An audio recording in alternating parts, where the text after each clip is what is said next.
تو جب جانور پر چھری چلا رہے تھے تو یہ چیز فیل ہو رہی تھی کہ یار اس جانور کو کتنی تکلیف ہو رہی ہوگی کہ وہ گلا کٹنے کے بعد بھی وہ مستقل شور مچا رہا ہے اور آوازیں نکال رہا ہے اور پمپ ہو رہا ہے، اس کی باڈی پوری جو ہے نا وہ ہل رہی ہے، تو کتنی تکلیف میں ہے۔ تو پھر ہمارے پاس ایک ڈاکٹر صاحب موجود تھے، میں ظاہر ان کی وہ بات تو ایز اٹ از آپ تک نہیں پہنچا سکتا، اور نہ میں اس بات کا قائل ہوں کہ کسی اور فیلڈ کا بندہ کسی اور فیلڈ میں اپنی رائے پیش کرے، لیکن اس ڈاکٹر صاحب کی بات میں آپ تک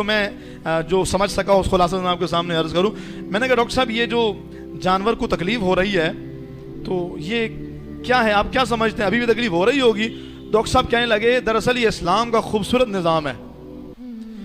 کہیں پر پھانسی دے کر مارا جاتا ہے، کہیں پر گولی چلا کر مارا جاتا ہے، کہیں کرنٹ لگا کے مارا جاتا ہے، کہیں پانی میں ڈبو کے مارا جاتا ہے، کہیں سانپ سے یا مختلف زہر آلود چیزوں سے ڈسوا کر کے کہیں زہر پلا کے مارا جاتا ہے، اس میں بندہ آہستہ آہستہ مرتا ہے اور ایک بندہ کئی موتیں مرتا ہے۔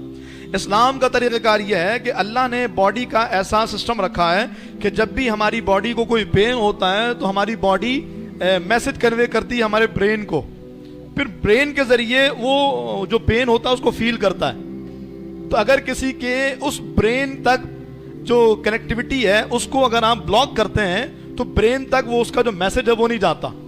دماغ تک پیغام نہیں جاتا، جس کی وجہ کر دماغ اس پین کو فیل نہیں کر پاتا۔ سمجھیے کتنی خوبصورت لاجک ہے اسلام کی۔ انہوں نے کہا کہ جیسے آپ دیکھیں پین کلر ہم لیتے ہیں، میرے سر میں درد ہے، میرے پیروں میں درد ہے، میرے ہاتھ میں درد ہے، یار ایک گولی ہر درد کے لیے دوا کیسے بن سکتی ہے؟ پیروں میں درد ہے تو بھی وہی دوا، سر میں درد ہے تو بھی وہی دوا، پیٹ میں درد ہے تو بھی وہی دوا۔ پین کلر کام کیا کرتا ہے؟ انہوں نے کہا دراصل پین کلر آپ کی برین کی اس وین کو بلاک کرتا ہے جو پین کو فیل کرتا ہے۔ یہ درد کو ختم تھوڑی کرتا ہے، کسی کا ہاتھ کٹ گیا پین کلر ہاتھ کو تھوڑی ٹھیک کرے گا،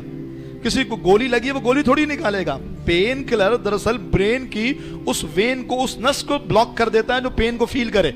اب جب وہ آپ کی نس بلاک ہو گئی، یعنی پین کو وہ فیل نہیں کر پا رہا، درد وہ محسوس نہیں کر پا رہا، تو اب صورتحال یہ ہو گئی کہ آپ کو لگا درد ختم ہو گیا، درد ختم نہیں ہوا، جیسے ہی دوا کا درد اثر ختم ہوا پھر دوبارہ درد شروع ہو گیا، کیونکہ دوبارہ اب وہ جو اس کا میسج تھا وہ برین تک پہنچنے لگ گیا ہے۔ کہا شریعت نے گردن کاٹنے کا حکم دیا، کیوں؟ تاکہ وہ جو میسج کنوے کرتا ہے برین کو وہ نہ پہنچے۔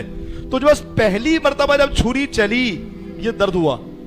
لیکن جیسے ہی آپ نے اس کی لائن، اس کی کنیکٹیوٹی کو ڈسکنیکٹ کیا ہے، اب یہ برین تک اس کا میسج جا ہی نہیں رہا،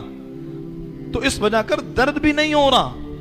کہتے ہیں پھر یہ جو جانور ہلتا ہے، حرکت کرتا ہے، پیر مارتا ہے، یہ کیا ہے؟ کہا یہ بار بار باڈی برین کو میسج بھیجنا چاہتی ہے، اس لیے زور مارتا ہے، خون دماغ تک پہنچانا چاہتی ہے، بار بار کوشش کرتی ہے، اسی لیے وہ زور مارتا ہے، پیر ہلاتا ہے، جان لگاتا ہے۔ لیکن برین کی تو آپ نے کنیکٹیوٹی، آپ نے وہ لائن، سپلائی لائن کاٹ دی ہے تو برین تک پہنچ ہی نہیں پاتا۔ تو پہلی مرتبہ جب آپ گلے پر چھری چلاتے ہیں یہ درد ہوتا ہے، یہ اسلام کی خوبصورتی۔ اور اس میں بھی کہا گیا اتنے تیز دھار آلے سے کاٹو کہ جس میں بار بار رگڑنا نہ پڑے، ایک ہی بار میں کام ہو جائے، بس ایک ہی بار تکلیف ہو۔ یہ ہے انسانیت کا وہ مظاہرہ جو مسلمان کرتے ہیں، اور غیر مسلموں کو دیکھو تو زندہ مرغیوں کو مشین میں ڈال دیا جاتا ہے، زندہ جانوروں کو مشین میں ڈال دیا جاتا ہے اور ان کا قیمہ بنا لیا جاتا ہے، ان کی بوٹیاں بنا لی جاتی ہیں، پیسز بن جاتے ہیں۔ یہ سوشل میڈیا کا دور ہے، یوٹیوب پر باضابطہ ان کمپنیز کی ویڈیوز ہیں کہ وہ جانوروں کے گوشت کیسے لاتے ہیں اور کیسے اس کو بناتے ہیں۔ تو الزام ہم پر ہے کہ ہم نے لاکھوں جانور کاٹ لیے، جبکہ انسانیت کا سب سے بڑا جو علم بردار ہے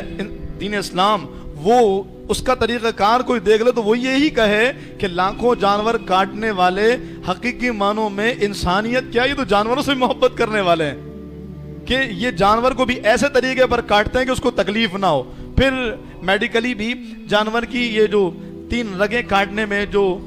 اصل اس کے پیچھے حکمت ہے، جو لاجک ہے، وہ یہ ہے کہ جب یہ رگ کٹتی ہے تو اصل سپلائی لائن یہی ہے، تو جانور جتنا پمپ کرے گا اپنی باڈی کو، جتنا موو کرے گا، اس کی باڈی سے جو خون ہے وہ باہر نکلے گا، اور یہ خون نکالنا صحت کے لیے انتہائی مفید ہے۔ اگر یہ نہ نکلے تو ظاہر ہے بہت ساری قسم کی بیماریاں بدن کے اندر ہوتی ہیں۔